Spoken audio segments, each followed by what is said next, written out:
શિક્ષણમાં વર્ગખંડના શિક્ષણની સાથે સાથે સહઅભ્યાસિક પ્રવૃત્તિઓનું પણ વિશેષ મહત્ત્વ છે। બાળકનું જો યોગ્ય રીતે ઘડતર કરવું હોય તો વર્ગખંડમાં જે શિક્ષણ મેળવે તેની સાથે સાથે સહઅભ્યાસિક પ્રવૃત્તિઓ પણ એટલી જ જરૂરી છે। પણ સહઅભ્યાસિક પ્રવૃત્તિ માટે શાળામાં મેદાન હોવું જરૂરી છે। મહેસાણા જિલ્લામાં યુડાયસના રિપોર્ટ મુજબ 985 પ્રાથમિક શાળાઓ કાર્યરત છે। આ પૈકીની 155 શાળાઓ એવી છે કે જેમની પાસે શાળામાં મેદાન જ નથી અને આ 155 પૈકી 10 સ્વનિર્ભર શાળાઓનો સમાવેશ થાય છે અને 145 શાળાઓ એવી છે કે જે સરકારી શાળાઓ છે તેમની પાસે મેદાન નથી। હું મહેસાણા શહેરમાં આવેલી શાળા નંબર 3 મહેસાણા પ્રાથમિક શાળા જે આપને બતાવી રહ્યો છું।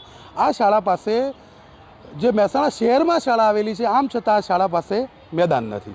મહેસાણા જિલ્લાની વાત કરવામાં આવે તો સતલાસણા તાલુકામાં કુલ 23 શાળાઓ એવી છે કે જેમની પાસે મેદાન નથી। વડનગરમાં 22, કડીમાં 19, બહુચરાજીમાં 18, વિજાપુરમાં 17, વિસનગરમાં 16 અને મહેસાણામાં 14, જોટાણામાં 7, ખેરાલુમાં 5 અને ઊંઝામાં 4 શાળાઓ એવી છે કે જેમની પાસે મેદાન જ નથી।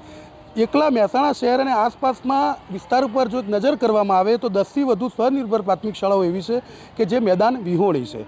જ્યારે બાળકમાં મેદસ્વીતાનું પ્રમાણ વધી રહ્યું છે, બેઠાડું જીવનશૈલી, ફાસ્ટફૂડ, મોબાઈલનો અતિશય ઉપયોગ અને આ સમસ્યાના મુખ્ય નિરાકરણ માટે મેદાન એટલે કે સ્વઅભ્યાસિક પ્રવૃત્તિઓ, સ્પોર્ટ્સ એક્ટિવિટી ખૂબ જરૂરી છે। આમ છતાં મહેસાણા જિલ્લામાં યુડાયસના રિપોર્ટ મુજબ 985 શાળાઓ પૈકી 155 શાળાઓ પાસે મેદાન નહીં હોવાનો રિપોર્ટ સામે આવ્યો છે અને આ કારણે જે બેગલેસ ડે સરકાર દ્વારા જે જાહેર કરવામાં આવ્યો છે અને બેગલેસ ડે જાહેર કરવાનો ઉદ્દેશ એ હતો કે શનિવારના રોજ બાળકો સહઅભ્યાસિક પ્રવૃત્તિ કરે, સ્પોર્ટ્સ એક્ટિવિટી કરે, પરંતુ બેગલેસ ડે જાહેર કર્યા બાદ જો મેદાન જ ન હોય તો વિદ્યાર્થીઓ કેવી રીતે સહઅભ્યાસિક પ્રવૃત્તિ કરી શકે।